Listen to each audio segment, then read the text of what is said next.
Assalamualaikum warahmatullahi wabarakatuh. Ya, perkenalkan, nama saya Idris Sabakti. Hari ini saya akan mempresentasikan tentang pemodelan aliran listrik pada sel saraf manusia. Pertama, pendahuluan kita kupas di sini, yaitu setiap manusia mempunyai kemampuan untuk melakukan aktivitas. Seluruh aktivitas yang dilakukan manusia terjadi karena adanya sistem saraf yang berhubungan dengan sistem tubuh lain. Sistem saraf adalah sistem yang berfungsi untuk mengatur dan mengontrol seluruh aktivitas tubuh. Sistem saraf terbentuk dari sel-sel neuron yang saling berhubungan. Sel saraf atau neuron adalah satuan struktural terkecil dari sistem saraf. Sel saraf berfungsi melakukan proses rangsangan yang diberikan oleh tubuh. Rangsangan yang diantarkan oleh sel saraf berupa sinyal listrik. Proses mengantarkan sinyal listrik satu sel saraf dimulai ketika dendrit menerima sinyal listrik dari sel saraf lain yang akan mengalir menuju badan sel. Kemudian badan sel mengantarkan sinyal listrik menuju akson dan berakhir pada terminal akson. Selanjutnya, sinyal listrik akan melewati sinapsis untuk menuju dendrit sel saraf lain. Beberapa masalah yang terjadi ketika sel saraf menghantarkan sinyal listrik antara lain potensial tidak mengalami perubahan kritis, hambatan yang terlalu besar sehingga akan merusak akson, hambatan yang terlalu kecil sehingga mengganggu perambatan arus, dan lain-lain sebagainya. Oleh sebab itu, tujuan dan penelitian adalah untuk mencari besar hambatan optimum yang terjadi pada sel saraf mengantarkan muatan listrik dan mencari besar muatan pada waktu. Untuk mencari besar muatan saat waktu T dan hambatan optimum yang terjadi pada sel saraf manusia dapat digunakan model pada rangkaian RLC seri sirkuit. Karena fungsi dan cara kerja rangkaian RLC secara sirkuit analog dengan sel saraf. Oleh sebab itu, dalam analisis digunakan model RLC seri sirkuit. Aliran listrik yang dimaksud dalam aliran listrik pada sistem saraf pusat, khususnya pada sel saraf neuron motorik dan sel saraf dalam keadaan sehat. Penelitian ini dimulai dengan mempelajari proses aliran listrik pada sel saraf dan mempelajari proses aliran listrik pada sel RLC seri sirkuit. Analisis aliran listrik pada sel saraf yang dilakukan melalui dua kawasan, yaitu kawasan frekuensi dan kawasan waktu. Langkah-langkah analisis pada kawasan frekuensi membuat analogi aliran listrik pada sel saraf dengan aliran listrik pada sel saraf pada rangkaian RLC seri sirkuit. Kemudian dari hasil analogi tersebut dibentuknya rangkaian sel saraf melalui rangkaian sel saraf yang diperoleh rangkaian berupa RLC seri sirkuit dengan keluaran pada induktor dan kapasitor. Selanjutnya, berdasarkan pada rangkaian tersebut diperoleh anggapan keluaran faktor peredam, frekuensi, resonansi, dan faktor kualitas. Karena terdapat kerugian daya pada rangkaian RLC seri sirkuit dengan keluaran pada induktor dan kapasitor, maka rangkaian diubah menjadi rangkaian filter aktif RC. Kemudian lakukan analisis pada rangkaian filter aktif RC sehingga diperoleh anggapan keluaran faktor peredam, frekuensi, resonansi, dan faktor kualitas. Setelah dilakukan analisis pada kawasan frekuensi, selanjutnya akan dilakukan analisis pada kawasan waktu. Langkah-langkah analisis pada kawasan waktu dimulai dengan membentuk model aliran listrik pada sel saraf manusia. Kemudian model tersebut diselesaikan dengan transformasi Laplace dan transformasi Laplace inverse. Kemudian memberikan interpretasi pada model dengan mensubstitusikan nilai parameter untuk mengilustrasikan muatan pada waktu dan hambatan optimum pada sel saraf. Analisis aliran listrik pada sel saraf manusia. Nah, ini adalah contoh gambar daripada sel saraf, ada dendrit, badan sel, akson, sinapsis, terminal akson hilot, nodus Ranvier, dan selubung mielin. Sebelum melakukan analisis dan pada sel saraf manusia, perlu diketahui terlebih dahulu bahwa struktur sel saraf manusia disajikan pada gambar berikut yang saya jelaskan sebelumnya. Berikutnya adalah aliran listrik pada sel saraf neuron yang merupakan tempat terjadi pada plasma. Membran plasma merupakan suatu lapisan yang terdiri dari lemak dan protein. Untuk menunjukkan struktur dan membran plasma disajikan pada gambar nomor 2 seperti yang gambar ini. Selanjutnya, membran plasma berfungsi untuk menghantarkan listrik. Penghantaran listrik terdapat pada plasma berada pada cairan intrasel atau CIS dan cairan ekstrasel atau CES. Pada CIS dan CES, ion mengeluarkan perpindahan sehingga terjadi perbedaan muatan antara CIS dan CES. Perbedaan jumlah muatan akibat perpindahan muatan disebut dengan potensial membran. Analisis listrik pada kawasan frekuensi dimulai dengan membuat analogi listrik pada sel saraf dengan aliran listrik pada RLC seri sirkuit. Analogi bagian sel saraf disajikan dengan elemen RLC sirkuit disajikan pada tabel berikut. Ini adalah tabel analoginya, di mana pada bagian sel ada sebagai stimulus dan atau neurotransmitter.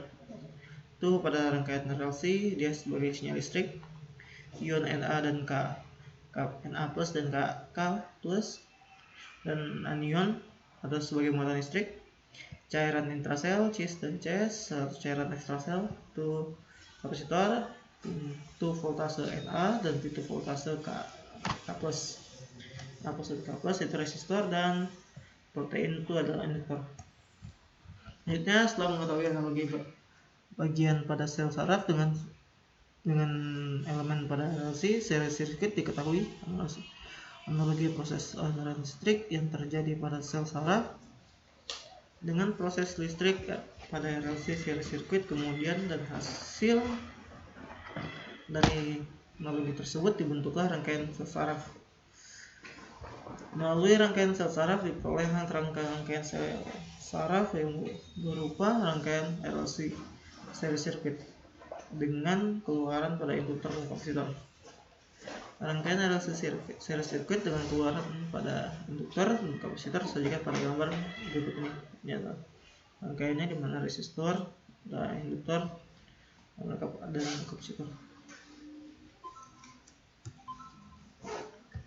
Analisis aliran listrik dilakukan pada rangkaian RLC seri sirkuit dengan keluaran pada induktor dan kapasitor dengan mencari tegangan masuk dan tegangan keluar sebagai berikut.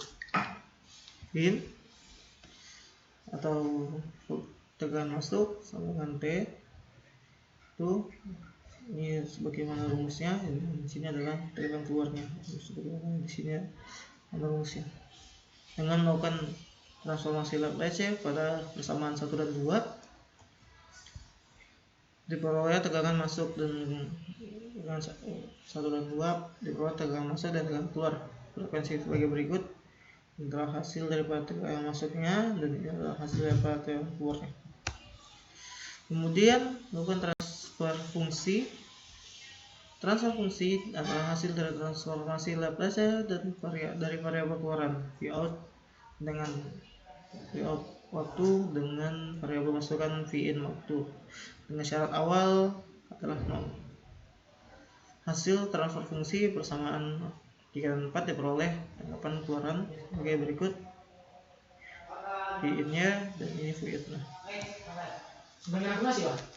Berikut adalah dengan peredam alpha 1 sebesar R dibagi 2L1, resonansi frekuensi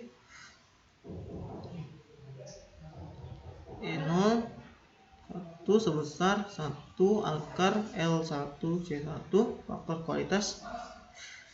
Di sini ada rumusnya, Q sama dengan Q1 sama dengan 1 per R1 akar L1 bagi C1, dan Vout adalah besar tanggapan keluaran frekuensi dan dari rangkaian RLC seri sirkuit dengan keluaran pada kapasitor Vin1 antara besar tegangan masuk pada frekuensi S dari rangkaian RLC seri sirkuit dengan keluaran pada induktor dan kapasitor. R1 adalah resistansi resistor pada rangkaian RLC seri sirkuit dengan keluaran pada induktor dan kapasitor. L1 adalah indukansi induktor pada rangkaian RLC seri sirkuit dengan keluaran induktor dan kapasitor. C1 adalah kapasitansi kapasitor pada rangkaian RLC seri sirkuit dengan keluaran pada induktor dan kapasitor. Karena terdapat kerugian daya pada induktor, maka rangkaian diubah menjadi rangkaian filter aktif RC. Rangkaian filter aktif RC disajikan pada gambar 4 sebagai berikut. Ini adalah contoh gambarnya.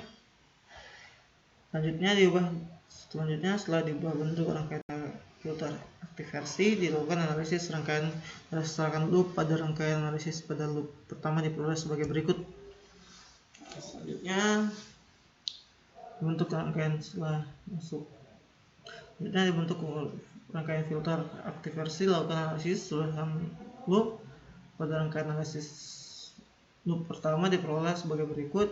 Rumusnya analisis loop kedua sebagai berikut. Yang rumusnya dengan G2 sama dengan I per S1 per R pangkat 2 I. Mengambil transformasi Laplace dan transfer fungsi pada persamaan 5 dan 6 diperoleh tanggapan keluaran dari rangkaian filter aktif RC pada frekuensi S sebagai berikut. Ini adalah rumusnya. V out-nya dengan frekuensi peredam alpha 2 sebesar segini dengan resonansi frekuensi W0 sebesar sekian dan faktor kualitas Q2 sebesar sekian, dan P-out adalah besar tanggapan keluaran pada frekuensi S dan rangkaian filter aktif RC. P-in S besar tenggangan masuk pada frekuensi S dari filter aktif RC. R1 adalah resistor pertama rangkaian filter aktif RC. R2 adalah resistor kedua daripada rangkaian filter aktif RC. C2 adalah kapasitansi kapasitor pertama yang pada C1 ya, adalah rangkaian pertama kapasitor pada rangkaian filter aktif RC. C2 adalah kapasitansi kapasitor kedua pada rangkaian filter aktif RC. Lakukan analisis aliran listrik pada kawasan frekuensi, kemudian dilakukan analisis pada kawasan waktu. Analisis dilakukan pada kawasan waktu membentuk model aliran listrik pada sel.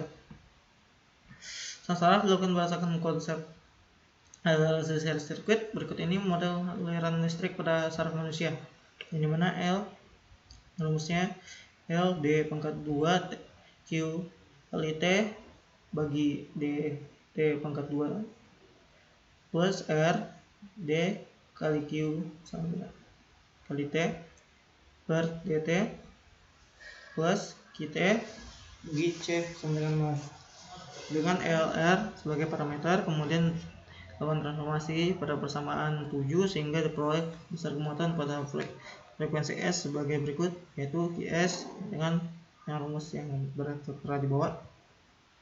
Dengan transformasi Laplace inverse dari persamaan 8 diperoleh hambatan resistansi pada sel saraf, yaitu R lebih besar atau sama dengan D2 akar L bagi C atau induktor bagi kapasitor. Dengan muatan pada T pada waktu T detik sebagai berikut, yaitu QT yang rumus yang berada di bawah dengan 0 lebih kecil daripada T atau waktunya lebih kecil atau sama dengan daripada 0,0009 detik.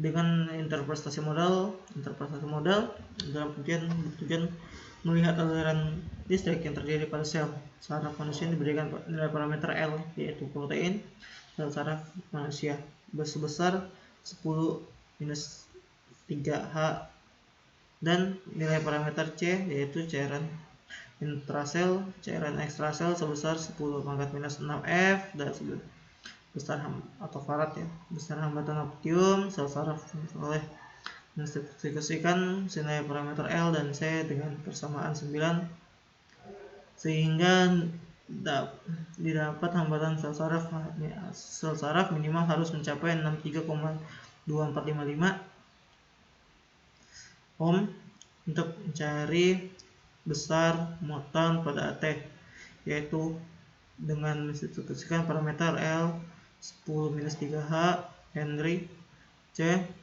10-6 F Farad, nilai konstanta K sama dengan 1, nilai konstanta 2 sama dengan minus 1 ke persamaan 10, sehingga diperoleh besar muatan pada waktu T sebagai berikut, yaitu Q10 sama dengan epsilon I pangkat 20-20.000 T kurang epsilon pangkat minus 50.000 T dengan 0 sama dengan T 0 sama dengan 0 lebih kecil daripada T dan T lebih kecil atau sama dengan 0,0009 detik. Melalui derivatif pertama dari persamaan 11 diperoleh besar muatan maksimum sel saraf, yaitu muatan sel saraf mengalir pada waktu 3,05430 epsilon minus 5 detik pangkat minus 5 detik. Grafik aliran listrik satu potensial membran pada sel saraf dapat dilihat pada gambar 5 sebagai berikut.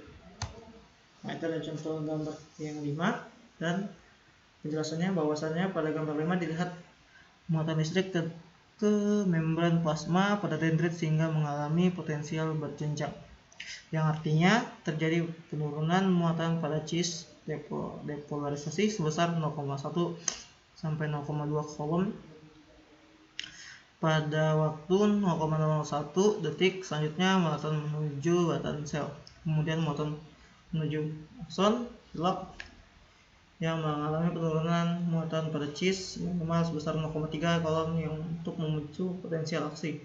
Potensial aksi adalah perubahan potensial membran atau puncak melewati coulomb sehingga sel saraf kembali pada keadaan istirahat. Potensial aksi berlangsung selama 0,01